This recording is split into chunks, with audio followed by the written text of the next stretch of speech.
Good morning, dear children. I am Chitra ma'am, your English literature teacher. And children, do you know, if you need to read literature, we need a lot of energy, we need a lot of enthusiasm. So, in order to freshen up our mind, in order to clear up our thoughts, in order to focus ourselves, we are going to play an interesting game. All of you are ready? Yes.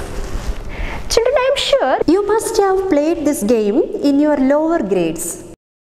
The name of the game is Simon Says. See, a set of instructions will be given to you with the phrase Simon Says. I will give a demo to you how to play this. See, if I say, Simon says, stand up, you have to get up from your chair.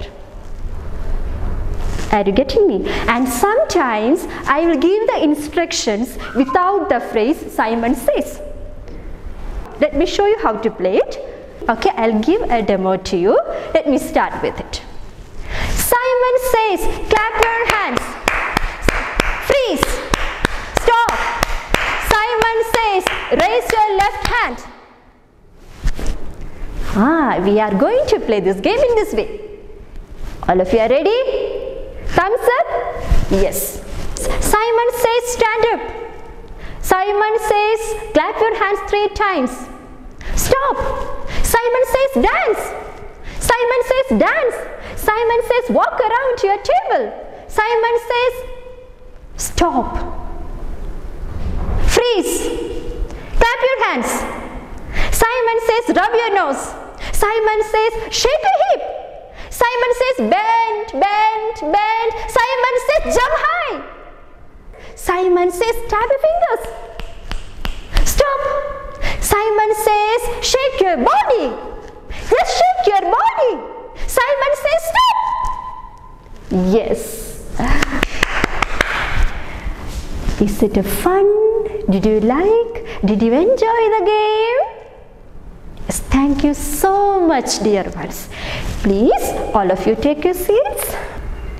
Children, now I would like to show a picture to you.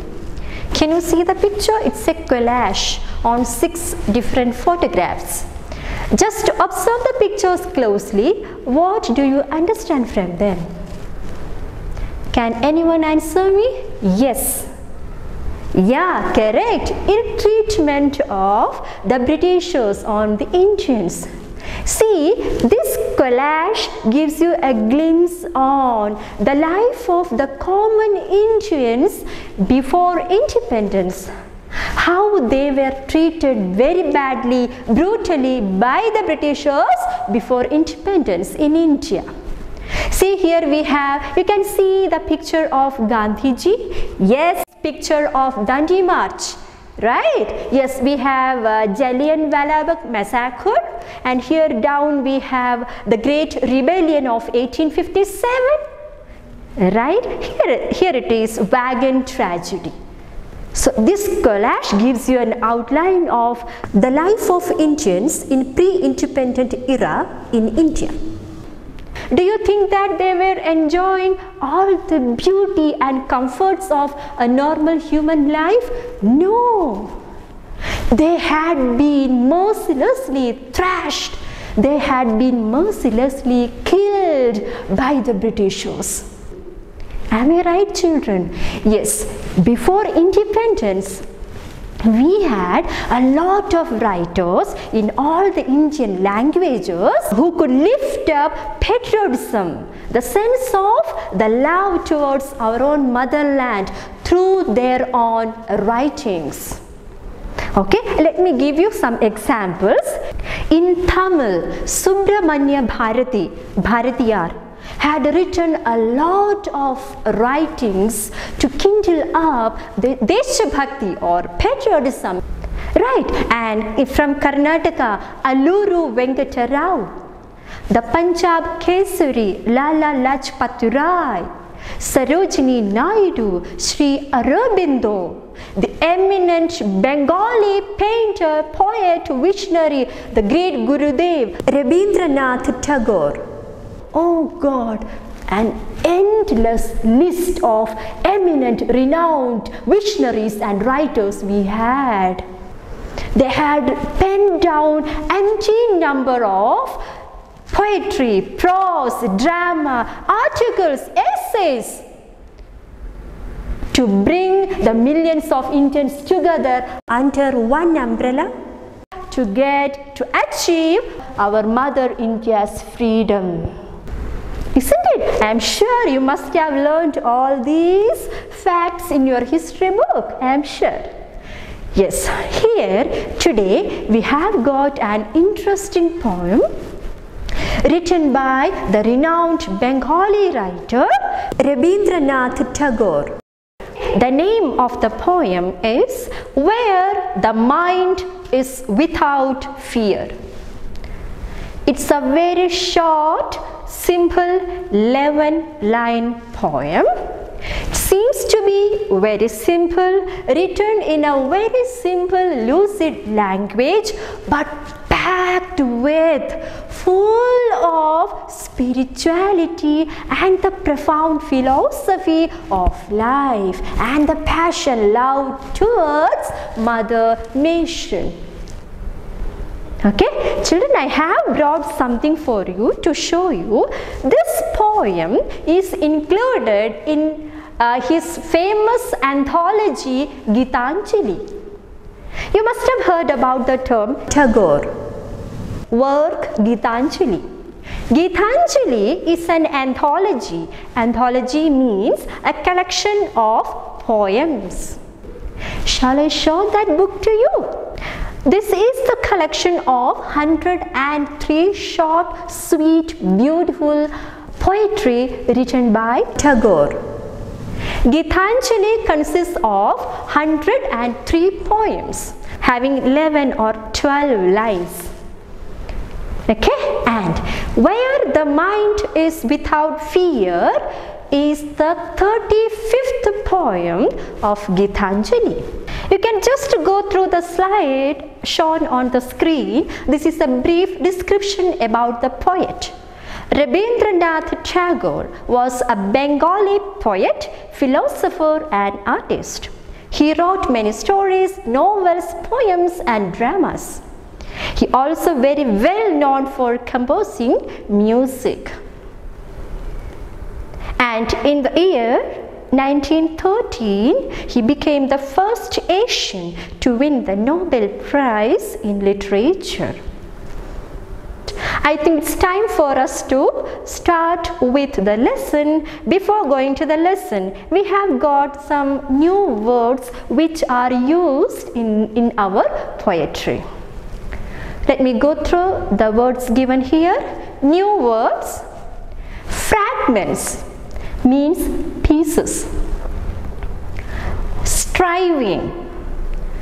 Striving can be interpreted as having great efforts or working hard. Strive hard, work hard.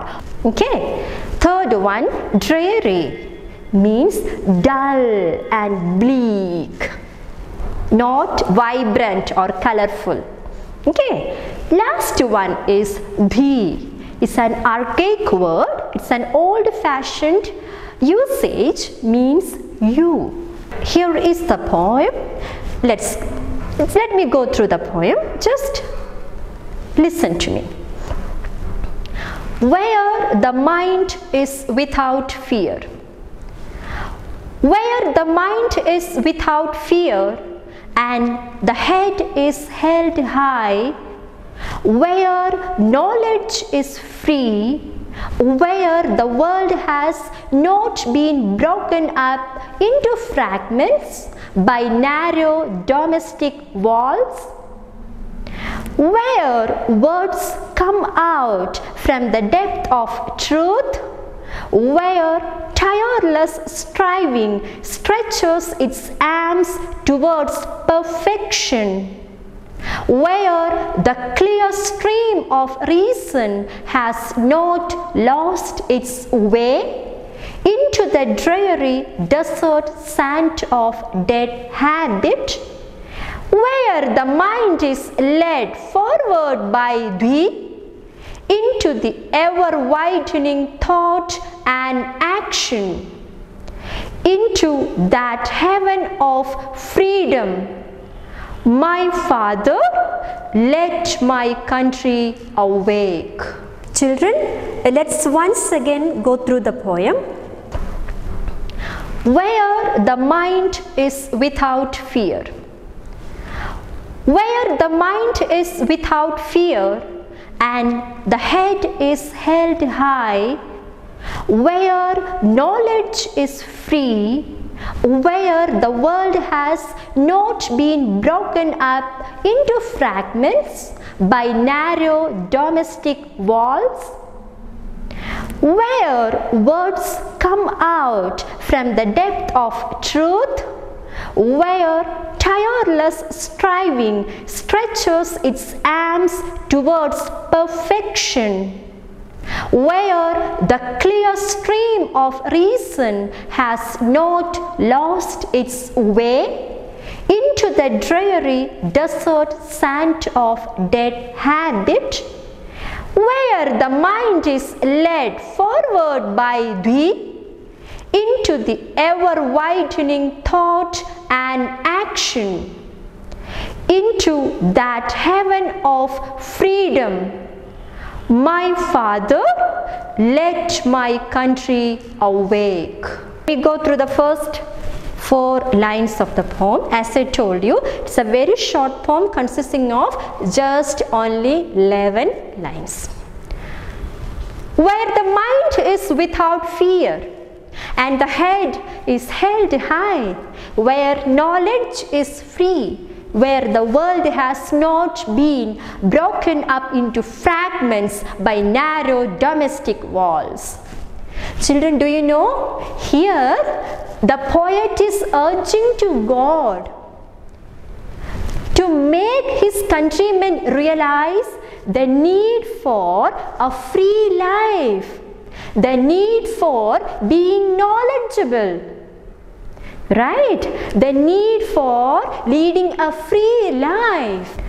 The need for breaking up our narrow-mindedness, our attitudes.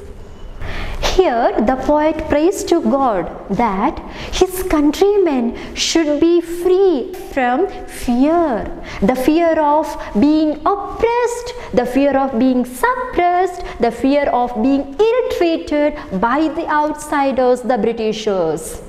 Right? And again he is praying to God, oh my God, the common Indians should be able to walk holding their head high with dignity and self-esteem.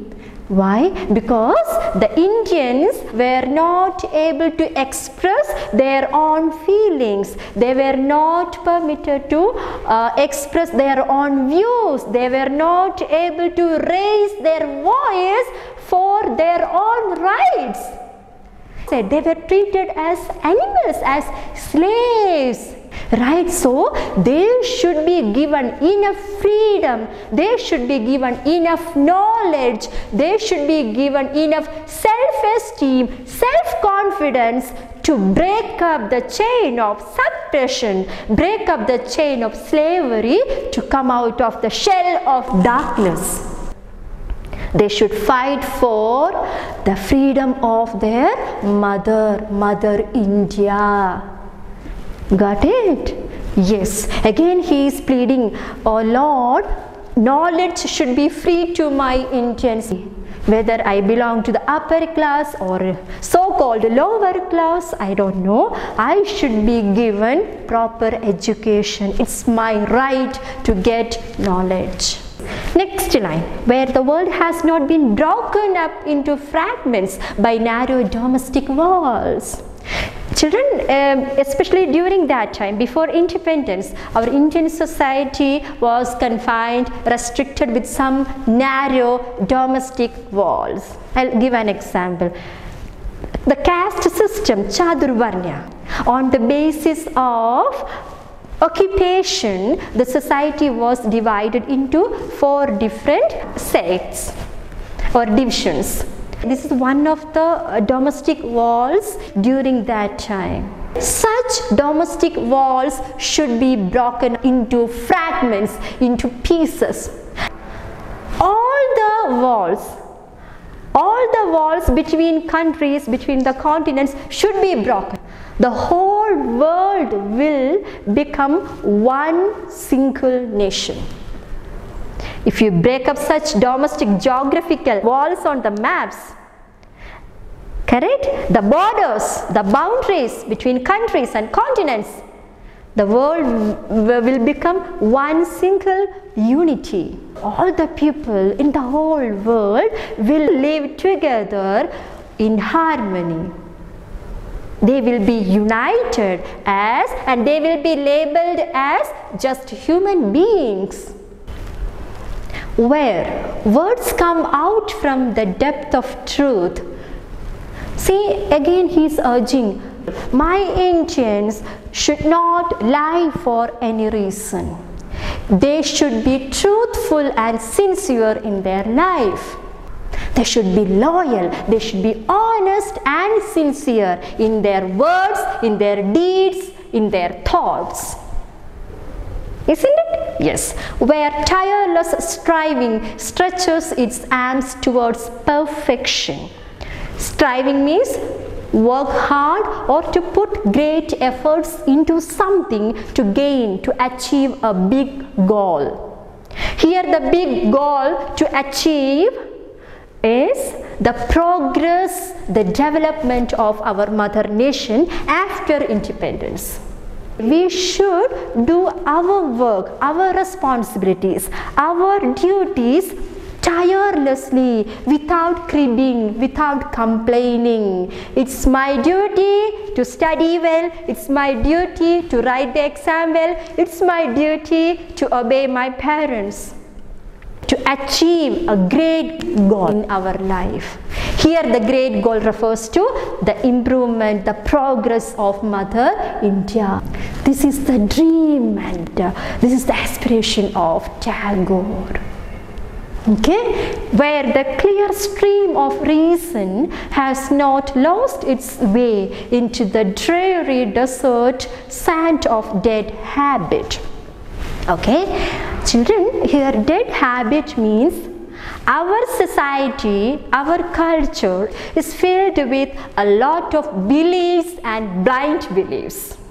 And you know, reason, the power of reason or the power of thinking, clear thinking, is compared to a clear stream. Have you seen a stream? Just imagine when this clear stream enters a desert, the sand will absorb the water of the stream, right? And we won't be able to see it. It will be going under the sand bed, right? So when it enters the desert sand, even the clear stream loses its dignity, loses its identity, and sometimes it may lose its existence.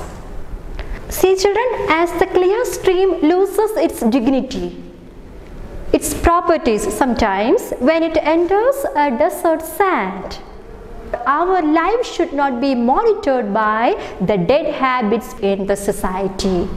And just now I told you the dead habits, the blind beliefs or superstitions have no scientific basis.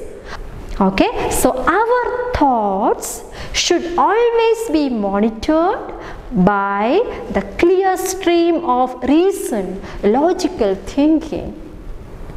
Our life should not be led by the dreary, the bleak, the dull desert sand of dead habits. Isn't it? Yes. Let's move on to the next line. Where the mind is led forward by thee into ever-widening thought and action. So we, all the Indians, should always be working hard to attain the greatest goal in life, to to attain the progress of our nation, just now we discussed. Correct? And also at the same time, we should be open-minded, we should be broad-minded to accept other cultures, other languages. We should know how to respect other people, their life, their country, their feelings, their language, their lifestyle, etc. Then, into that heaven of freedom, my Father, let my country awake. How beautiful those lines are. See, in the last line, Tagore is addressing God as his eternal Father. Oh my Lord, my Father, if we can meet all these parameters, okay, in a country where all the countrymen are well educated, in a country where all the people share their ideas, in a country people, they never lie for any reason. In a country, all the people without any caste, creed, color, religion, any discriminations living together peacefully in harmony. What a lovely blessing paradise it would be. Please uplift the mindset, the attitude or the predicament of my countrymen to lead India as a paradise, as a heaven to live. Hence, if my countrymen will be able to meet all these parameters, in that heaven, our life will be happy and mirthful. Oh my Father, oh my eternal Lord, let my country awake from the deep slumber, deep sleep, deep darkness they had been plunged into by the outsiders to achieve that goal. Including the outsiders who are ill-treating us now, bow down in front of her. Let India be the golden sparrow in future. Let them be the best citizens, the most promising human beings in the world. That was the dream of Tagore. That was the dream and prayer he is offering through these 11 lines. Okay, children, please all of you go through the lines thoroughly. Okay, in the next doubt clearance session, we will be having discussion if you have any doubts on the lesson. Children, here is an activity for you. Read the poem carefully and complete the table. Go through the poem and try to find out the answers of the questions given there. Yes. See, let me explain the answers to you. The first column, concepts in the poem. I have taken the 5 concepts of the poem: mind, head, knowledge, words and habit. Second one, present situation. The situation explained in the poem. Mind is full of fear, completely scared, right? Their minds are completely full of fear and ignorance. Third one, expected situation. The poet expects that his countrymen should have a very fearless, bold mind to face the obstacles of life. Got it? Yes. Second one, head. Present situation. People were suppressed. Expected situation. Indians should be able to hold their heads high in dignity. Third one, knowledge. Present situation, knowledge is restricted. Expected situation, knowledge should be free and accessible to everyone in the country. Fourth one, words. Present situation, people were insincere, they were hypocritic, they were not truthful. Expected situation, People should be truthful. Words should come from the bottom of their heart. Fifth one is habit.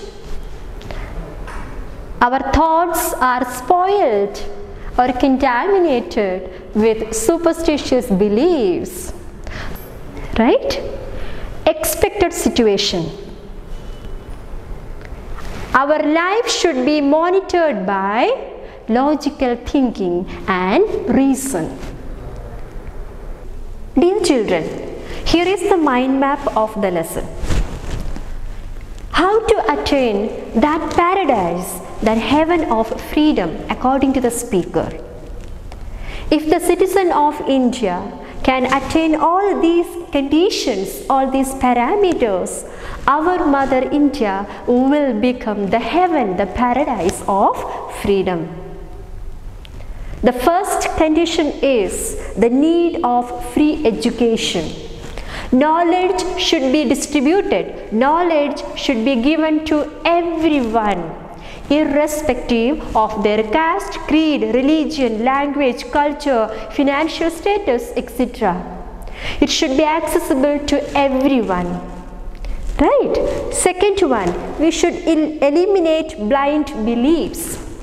By gaining knowledge, by gaining reasoning skills, by gaining logical thinking skills, we should be able to question the blind beliefs existing in the society. Yes? Next point, we should be truthful. The words should come from the bottom of our heart. We should be sincere in our words and in our deeds. Right? Yes. Next one. We should be fearless to hold our head high with dignity. We should strive hard for the betterment of our nation. Each and every Indian should work hard for the progress, for the development of Mother India. Correct? Yes. Our thoughts should be clear like a stream. Okay? Yes. Here is the homework for you children. It's a speech. At the outset I told you we had a lot of writers who could stir up the feelings of patriotism through their writings among the Indians. Okay, just to search for them, you can find out an Indian poet prepare a speech on his contributions as a poet in India's freedom struggle of any of the Indian languages. Okay, and there are some rules to be followed. This speech should be prepared only for 2 minutes. Okay, and how do you send this speech to me? Yes, ask your parents to take a video of this speech and you can send to the school's mail ID. Okay, you have to maintain proper intonation and rhythm. Your speech should be spontaneous. It should be filled with relevant content. Okay, I wish a great time for all of you. Stay home, eat nutritious food, stay well.